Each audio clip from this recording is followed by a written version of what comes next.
રાધે રાધે. આપણી પાસે આજે ખૂબ જ રસપ્રદ સત્સંગનો સાર છે. આ શ્રી પ્રેમાનંદજી મહારાજે હમણાં જ આપ્યો હતો. હા, અને આ સાર gujaratitv.com પર સેવક માધવ જસાપરા દ્વારા ખૂબ સરસ રીતે તૈયાર કરાયો છે. એકદમ. અને એમાં એક સવાલ એવો પૂછાયો જે કદાચ મને લાગે છે આપણા બધાના મનમાં ક્યારેક ને ક્યારેક ઉઠતો જ હોય છે. કયો સવાલ? એ જ કે શું નોકરી ધંધા, ઘર પરિવાર આ બધી જવાબદારીઓ સાથે રહીને ભગવાનને પામી શકાય? મતલબ આજના જમાનામાં ગૃહસ્થ માટે ભક્તિ શક્ય છે? હા, બહુ જ મહત્વનો પ્રશ્ન. ચાલો આજે આ જ વિષયમાં થોડા ઊંડા ઉતરીએ. બિલકુલ. આ પ્રશ્ન એટલો સાર્વત્રિક છે કારણ કે તમે જુઓ તો મોટા ભાગના લોકો ગૃહસ્થ જીવન જ જીવે છે. સાચી વાત છે. અને ઘણાને એવું લાગે છે કે આધ્યાત્મિકતા અને સાંસારિક જીવન એ બે અલગ અલગ રસ્તાઓ છે, જાણે ક્યારે ભેગા જ ન થઈ શકે. હા, જાણે બે અલગ દુનિયા હોય. પણ આ સત્સંગ એ જ ગેરસમજને તોડે છે. તો ચાલો શરૂઆત જ ત્યાંથી કરીએ. મહારાષ્ટ્રના એક ભક્તે સીધો જ પ્રશ્ન પૂછ્યો કે મહારાજજી, શું ગૃહસ્થ જીવનમાં રહીને અમે તમારા જેવા બની શકીએ? ઓહો, આ સવાલ જ બહુ મોટો છે. બહુ જ મોટો. અને મહારાજજીનો જવાબ એટલો જ પ્રામાણિક હતો. તેમણે કહ્યું કે તમે ભગવાન સુધી ચોક્કસ પહોંચી શકો છો, પણ એમનો જે માર્ગ હતો એના વિશે તો વિચારતા પણ કંપારી છૂટી જાય. બરાબર. અને આ જ મુદ્દો સમજવા જેવો છે. હા, તેઓ કોઈને પણ પોતાનો માર્ગ અપનાવવા નથી કહેતા. એ ગૃહસ્થ જીવન છોડવાની સલાહ તો બિલકુલ નથી આપતા. ઉલટું, તેઓ એક સહજ ભક્તિનો રસ્તો બતાવે છે, બહુ જ વ્યવહારુ. એકદમ.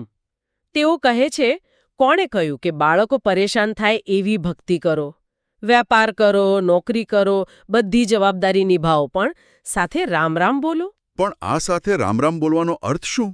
શું એનો અર્થ એ છે કે કામ છોડીને માળા લઈને બેસી જવું? ના, બિલકુલ નહીં. એનો અર્થ છે કે મનથી ભગવાન સાથે જોડાયેલા રહો, ભાવનાત્મક જોડાણ. પણ એ સાંભળવામાં જેટલું સરળ લાગે છે એ વ્યવહારમાં એટલું જ અઘરું નથી. ઓફિસનું ટેન્શન, ઘરની જવાબદારીઓ, એ બધા વચ્ચે દરેક કામમાં ભગવાનને કેવી રીતે યાદ રાખી શકાય? સાચો સવાલ છે. અને મહારાજજી એનો પણ ઉકેલ આપે છે. જુઓ, તેઓ ક્રિયા બદલવાની વાત નથી કરતા, તેઓ ભાવ બદલવાની વાત કરે છે. ભાવ બદલવાની? હા. એટલે? એમણે ગૃહસ્થની ભક્તિને 4 સ્તંભ પર વ્યાખ્યાયિત કરી છે. પહેલું, તમારું જે પણ કર્તવ્ય છે, ઓફિસનું કામ હોય કે ઘરનું કામ, એને બોજ નહીં, પણ પૂજા માનો. બરાબર, પૂજા માનીને ભગવાનને અર્પણ કરો. બીજું, એ કામમાં બેઈમાની કે પાપ ન કરો.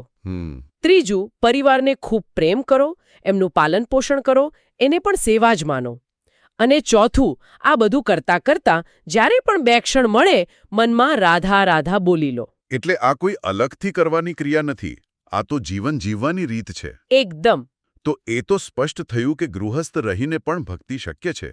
પણ અહીં એક મોટો પ્રશ્ન ઊભો થાય છે, કૃપા વિરુદ્ધ પ્રયત્ન. હા, આ હંમેશા ચર્ચાનો વિષય રહ્યો છે. જો મારી પાસે નોકરી, પરિવાર, 100 જવાબદારીઓ હોય, તો શું મારા પ્રયત્નો પૂરતા છે ભગવાન સુધી પહોંચવા માટે? કે પછી બધો આધાર કૃપા પર જ છે? બહુ સરસ મુદ્દો ઉઠાવ્યો. કારણ કે આ સત્સંગમાં એક ભક્તે પૂછ્યું કે ભગવાનની શરણાગતિ કર્મથી મળે કે પ્રારબ્ધથી? અને મહારાજજીનો જવાબ શું હતો? એમનો જવાબ હતો, આ બંનેમાંથી એકેય નહીં. તે માત્ર ને માત્ર ભગવાન અને સંતોની કૃપાથી મળે છે. બિનુ હરિ કૃપા મિલઈ નહીં સંતા. ઓકે. પહેલા ભગવાન કૃપા કરે, ત્યારે જીવનમાં સાચા સંત મળે, અને પછી સંતના સંગથી ભગવાન મળે. આ ક્રમ નિશ્ચિત છે. એક મિનિટ. અહીંયા જ આખા સત્સંગનો એક સૌથી મોટો આહા મોમેન્ટ આવે છે મારા મતે. કયો? કારણ કે એક બાજુ મહારાજજી કહે છે કે શરણાગતિ માત્ર કૃપાથી મળે, પ્રયત્નથી નહીં. પણ તરત જ જ્યારે સાચા વૈરાગ્ય વિશે પૂછાયું, ત્યારે તેમણે કહ્યું કે તે પ્રયત્ન અને કૃપા બંનેથી આવે છે. હા. તો આ વિરોધાભાસ નથી? બિલકુલ નહીં. આ વિરોધાભાસ નથી, આ એક પ્રક્રિયા છે. અને આને સમજવા માટે એક સરસ ઉદાહરણ છે. કયું ઉદાહરણ? માની લો કે તમારે વિદેશ જવું છે. જી. તમારો પ્રયત્ન શું છે? પાસપોર્ટ બનાવવો? જી. વિઝા માટે અરજી કરવી? જી. એરપોર્ટ પર સમયસર પહોંચવું? લાઇનમાં ઊભા રહેવું? હા, એ બધું આપણો પ્રયત્ન થયો. બરાબર. આ બધું તમારો પ્રયત્ન છે. જી. પણ શું લાઇનમાં ઊભા રહેવાથી ફ્લાઇટ મળી જાય? ના. ના. ફ્લાઇટ તો ત્યારે જ મળશે જ્યારે એરલાઇન્સ કૃપા કરીને તમને બોર્ડિંગ પાસ આપશે અને પ્લેનમાં બેસવા દેશે. અચ્છા. આપણું પ્રયત્ન, આપણી સાધના, સત્સંગ, શાસ્ત્ર વાંચન, નામ જપ એ બધું આપણને કૃપા મેળવવાના પાત્ર બનાવે છે. એકદમ. એ એરપોર્ટ પર જઈને લાઇનમાં ઊભા રહેવા જેવું છે. જી. લાઇનમાં ઊભા રહ્યા વગર ફ્લાઇટ ન મળે. જી. પણ માત્ર લાઇનમાં ઊભા રહેવાથી પણ ફ્લાઇટ નથી મળતી. વાહ. આ ઉદાહરણથી તો બધું જ સ્પષ્ટ થઈ ગયું. જી. પ્રયત્ન એ ટિકિટ નથી, પણ ટિકિટ કાઉન્ટર સુધી પહોંચવાનો રસ્તો છે. બરાબર. પ્રયત્ન આપણને યોગ્ય બનાવે છે અને પછી કૃપા આપણને સ્વીકારે છે. અદ્ભુત. જી. હવે આ રસ્તા પર ચાલતી વખતે જે અવરોધો આવે છે યસ. એના વિશે પણ વાત થઈ. જી. મહારાજજીએ માયાને સમજાવવા માટે કબડ્ડીની રમતનું ઉદાહરણ આપ્યું. હા. મને આ સાંભળીને તો બહુ નવાઈ લાગી. કબડ્ડી અને માયા ક્યાંય મેળ નથી લાગતો. શરૂઆતમાં તો એવું જ લાગે, પણ આ રૂપક ખૂબ જ સચોટ અને ગહન છે, ખબર છે? ભગવાને આ સૃષ્ટિરૂપ ખેલમાં 2 ટીમ બનાવી છે. 2 ટીમ? હા, એક આપણી આત્મ સ્વરૂપની અને બીજી માયાની. માયા એ વિરોધી ટીમ છે, જે આપણને આ સંસારમાં પકડી રાખવા માંગે છે. ઓકે. અને આપણો શ્વાસ એ નામ જપ છે. જેમ ખેલાડી સતત કબડ્ડી કબડ્ડી કબડ્ડી બોલતો રહે છે, એમ આપણે મનથી નામ જપ કરતા રહેવાનું છે. એટલે કે જો નામ જપનો શ્વાસ તૂટ્યો તો માયાએ આપણને પકડી લીધા. બરાબર. પણ એમાં એક વાત નથી સમજાઈ. કબડ્ડીમાં તો ખેલાડી જાતે જ મહેનત કરીને પાછો પોતાની પાળી પર આવે છે. અહીંયા શું કરવાનું? અને આ જે રૂપકનો સૌથી મહત્વનો અને સુંદર ભાગ છે. મહારાજજી કહે છે કે અહીં આપણે જાતે પાછા નથી આવી શકતા. તો આ રમતમાં જીતવાનો એકમાત્ર ઉપાય ભગવાનનો હાથ પકડી લેવો છે, એમની શરણમાં જવું છે. જે ભગવાનની પાળીમાં પહોંચી ગયો એને માયા સ્પર્શ પણ નથી કરી શકતી. આપણી શક્તિ મર્યાદિત છે, પણ ભગવાનની શરણાગતિ આપણને અજેય બનાવે છે. વાહ. બરાબર. માયા સિવાય એક બીજા અવરોધની પણ વાત થઈ, પ્રમાદ. આ શબ્દ આપણે સાંભળ્યો છે, પણ એનો સાચો અર્થ શું? હા, મહારાજજીની વ્યાખ્યા મુજબ એ ફક્ત આળસ નથી, એ છે ખોટી જગ્યાએ ઉત્સાહ.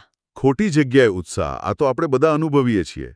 સવારે મેડિટેશન કરવાના 5 મિનિટ નથી મળતા, પણ ઇન્સ્ટાગ્રામ રીલ્સ જોવામાં કલાક ક્યાં જતો રહે છે એ ખબર નથી પડતી. એકદમ સાચું. આ જ આધુનિક પ્રમાદ છે. જે જરૂરી છે એ ટાળવું અને જે બિનજરૂરી છે એમાં ઉત્સાહ બતાવવો. બરાબર. અને આ પ્રમાદનો ઉપાય તેઓ કઠોર દિનચર્યા અને યુવાનીમાં જ સાધના શરૂ કરવાનું કહે છે. આ સાથે તેમણે એ પણ સ્પષ્ટ કર્યું કે જીવનમાં આવતા દુઃખો હંમેશા આપણા આ જન્મના કર્મોનું ફળ નથી હોતા. એટલે પૂર્વજન્મના કર્મો પણ હોઈ શકે. હા, જો કોઈ વ્યક્તિ આ જન્મમાં કોઈ પાપ ન કરતી હોય છતાં દુઃખી હોય તો તે તેના પૂર્વજન્મના સંચિત કર્મો હોઈ શકે છે. અને એ કર્મોને કાપવા માટે નામ જપ જેવો કોઈ ઉપાય નથી. અનેક ચેતવણી પણ હતી ને? હા, એક ગંભીર ચેતવણી. કોઈ સંત કે સાચા ભક્તનું અપમાન કરવાથી આપણું ભેગું કરેલું બધું જ પુણ્ય એક ક્ષણમાં નષ્ટ થઈ જાય છે. ઓહો. આ બહુ મોટો અવરોધ છે, જેનાથી દરેક સાધકે સાવધાન રહેવું જોઈએ. ચોક્કસ. હવે આપણે ચર્ચાના સૌથી ભાવુક ભાગ પર આવીએ છીએ. અમદાવાદના એક ભક્તે ખૂબ જ માર્મિક પ્રશ્ન પૂછ્યો. હા, મેં પણ સાંભળ્યો. એમણે પૂછ્યું કે જીવનમાં ઠોકર ખાધા વગર કેમ નથી સમજાતું કે કોઈ આપણું નથી? આ પ્રશ્ન સાંભળીને જ એક ક્ષણ માટે શાંતિ છવાઈ ગઈ. કારણ કે આ અનુભવ લગભગ દરેક વ્યક્તિએ ક્યારેક ને ક્યારેક કર્યો જ હોય છે. સાચી વાત. અને મહારાજજીનો જવાબ સીધો હૃદયમાં ઉતરી જાય તેવો હતો. તેમણે કહ્યું કે આપણને બધાને પ્રેમની ભૂખ છે, પણ આપણે તે ખોટી જગ્યાએ શોધી રહ્યા છીએ. ખોટા લોકો પાસે? હા. સંસારમાં જે છે તે મોહ છે, સ્વાર્થ છે. નિસ્વાર્થ પ્રેમ તો માત્ર ભગવાન જ કરી શકે છે. સંસારનો પ્રેમ શરતો પર આધારિત હોય છે, જ્યારે ભગવાનનો પ્રેમ કારણ વગરનો હોય છે. આ વાતને વધુ સ્પષ્ટ કરવા તેમણે પોતાના જીવનનો અનુભવ કહ્યો, જે આખા સત્સંગનો સાર કહી શકાય. હા. એમણે કહ્યું કે મને પણ 13 વર્ષની નાની ઉંમરે આ જ સત્ય સમજાઈ ગયું હતું અને મેં ઘર છોડી દીધું. અને જ્યારે તેમને પૂછવામાં આવ્યું કે તમને ભગવાનના પ્રેમનો પહેલો અનુભવ ક્યારે થયો, ત્યારે તેમણે શું કહ્યું? જે દિવસે મેં ઘર છોડ્યું તે જ દિવસે. ભૂખ લાગી હતી, પાસે કંઈ નહોતું, ત્યારે એક અજાણ્યો વ્યક્તિ તેમના માટે દહીં લઈને આવ્યો અને પ્રેમથી જમાડ્યો. તે ક્ષણે તેમને વિશ્વાસ થઈ ગયો કે ભગવાને મારો હાથ પકડી લીધો છે. બરાબર. અને આ અનુભવ પરથી જ તેઓ અનપાઈની ભક્તિ સમજાવે છે. અન્નપાઈની ભક્તિ, આ શબ્દ જ કેટલું સુંદર છે. અનપાઈની એટલે એવી ભક્તિ જેનો ક્યારેય નાશ ન થાય, જે કોઈ શરત પર આધારિત ન હોય. ભગવાન, તમે મને આ આપશો તો હું ભક્તિ કરીશ, એ વેપાર છે. અને ભલે ગમે તે થાય, મારો પ્રેમ, મારી શ્રદ્ધા તમારા માટે અટલ છે. એ ભક્તિ, હા, એ ભાવ એટલે અનપાઈની ભક્તિ. અને કેવી રીતે મળે? મહારાજજી કહે છે, પહેલા એ સ્વીકારો કે તમે ભગવાનના છો, પછી ગૃહસ્થ. સંબંધો તોડવાના નથી, પણ સંબંધોનું કેન્દ્ર બદલવાનું છે. એકદમ સાચું. અત્યારે આપણા જીવનનું કેન્દ્ર સંસાર છે. તેને બદલીને ભગવાનને કેન્દ્રમાં સ્થાપિત કરવાના છે. જ્યારે ભગવાન કેન્દ્રમાં હશે, ત્યારે બાકીના બધા સંબંધો પોતાની યોગ્ય જગ્યાએ ગોઠવાઈ જશે. અને હવે આપણે આવીએ છીએ અંતિમ અને સૌથી આશાસ્પદ વિભાગ પર. આપણે બધા માનીએ છીએ કે કલિયુગમાં ભક્તિ કરવી ખૂબ કઠિન છે. હા, સામાન્ય માન્યતા તો એવી જ છે. પણ મહારાજજી આ વાતને સંપૂર્ણપણે નકારી દે છે. તેમણે કહ્યું કે ઉલટું કલિયુગમાં ભક્તિ કરવી સૌથી સરળ છે. આ વાત સાંભળીને આશ્ચર્ય થાય, પણ તેની પાછળનું તર્ક ખૂબ જ સુંદર અને શાસ્ત્રોક્ત છે. શું તર્ક છે? તેમણે સમજાવ્યું કે બીજા યુગોમાં, સતયુગ કે ત્રેતાયુગમાં, ભગવાનને પ્રાપ્ત કરવા માટે હજારો વર્ષો સુધી કઠોર તપ કરવું પડતું, યજ્ઞો કરવા પડતા. હા. જ્યારે કલિયુગ કેવલ નામ આધારા. કલિયુગમાં માત્ર શ્રદ્ધાપૂર્વક નામ જપ કરવાથી જ એ ફળ મળી જાય છે. એક મિનિટ, આ તો ગજબની વાત છે. આ સમજાવવા માટે તેમણે જે સીડી અને લિફ્ટનું રૂપક આપ્યું, એ તો અદ્ભુત છે. હા. એટલે તમે એમ કહો છો કે આટલા વર્ષોની સાધના, તપ, નિયમ પાલન, એ બધું સીડી ચડવા જેવું છે, અને ફક્ત નામ જપ એ લિફ્ટ છે. હા, આખી આધ્યાત્મિક મહેનત પર પ્રશ્નાર્થ ચિહ્ન નથી મૂકતું, પણ સાચો રસ્તો બતાવે છે. ઓકે, સમજાવો. મહારાજજી કહે છે કે સાધના કરવી, નિયમોનું પાલન કરવું, એ બધું સીડી ચડવા જેવું છે. તેમાં મહેનત લાગે છે, થાક લાગે છે, અને સમય પણ ઘણો જાય છે. એ ખોટું નથી, પણ એ લાંબો રસ્તો છે. બરાબર. પણ ભગવાન પર સંપૂર્ણ ભરોસો કરવો, શરણાગત થવું અને તેમનું નામ જપવું એ લિફ્ટમાં બેસવા જેવું છે. લિફ્ટ એટલે ભગવાનની કૃપા. હા, તેમાં કોઈ થાક નથી, કોઈ મહેનત નથી. તે તમને સીધા જ તમારી મંઝિલ પર પહોંચાડી દે છે. તો મહારાજજીનો સંદેશ એકદમ સ્પષ્ટ છે. સીડી ચડવી હોય તો ચડો, પણ લિફ્ટનો વિકલ્પ ખુલ્લો છે. રાધા રાધા રટો અને લિફ્ટમાં બેસી જાઓ. એકદમ. ખરેખર આખા સત્સંગનો સાર આ એક રૂપકમાં આવી જાય છે. અને આટલી બધી ગંભીર ચર્ચા પછી એક એવો પ્રસંગ બન્યો કે આખું વાતાવરણ હળવું ફૂલ થઈ ગયું. હા, એ ખૂબ જ મજાનો પ્રસંગ હતો. એક મહિલા ભક્તે છોટા ભીમ, ટીટુ અને ડોરેમોન જેવા કાર્ટૂન પાત્રોના અવાજમાં રાધા રાધા બોલીને મહારાજજીને મંત્રમુગ્ધ કરી દીધા. અને મહારાજજી પણ ખડખડાટ હસી પડ્યા, ખૂબ પ્રસન્ન થયા. આ નાનકડી ઘટના એ શીખવે છે કે ભક્તિનો માર્ગ માત્ર ગંભીર અને શુષ્ક નથી, પણ તે આનંદ અને ઉલ્લાસથી ભરેલો પણ હોઈ શકે છે. બરાબર. ભગવાન ભાવનાના ભૂખ્યા છે, પછી ભલે તે કોઈ પણ રૂપમાં, કોઈ પણ અવાજમાં વ્યક્ત થાય. તો આ બધાનો અર્થ શું છે? આજના આ વિશ્લેષણનો સાર એ છે કે ભક્તિ જીવનથી ભાગવા માટે નથી, પણ જીવનને દિવ્યતાથી ભરવા માટે છે. ગૃહસ્થ જીવન ભક્તિમાં બાધક નથી, પણ જો ભાવ સાચો હોય તો સાધક બની શકે છે. અને કૃપા સર્વોપરી છે, પણ આપણો નિષ્ઠાવાન પ્રયત્ન જ એ કૃપાને આકર્ષિત કરનારું ચુંબક બને છે. અને આ કલિયુગમાં રાધા રાધા નામનો જપ એ સૌથી શક્તિશાળી, સરળ અને સીધો શોર્ટકટ. એટલે કે લિફ્ટ છે, જે આપણને ભગવાન સુધી પહોંચાડી શકે છે. આપણા શ્રોતાઓ માટે એક અંતિમ વિચાર. મહારાજજી વારંવાર કહે છે કે કર્તવ્યને પૂજા માનો. હા. તો આપણે આપણી રોજિંદી ક્રિયાઓ, જેમ કે ઓફિસનું કામ હોય, રસોઈ બનાવવી હોય કે બાળકોને સાચવવા હોય, તેને ખરેખર પૂજા તરીકે કેવી રીતે જોઈ શકીએ? માત્ર યાંત્રિક રીતે નહીં, પણ હા, માત્ર આ મારું કામ છે એમ વિચારીને નહીં, પણ ભાવનાત્મક અને આધ્યાત્મિક રીતે એ ક્રિયાને, એ કર્મના ફળને ભગવાનને કેવી રીતે અર્પણ કરી શકીએ?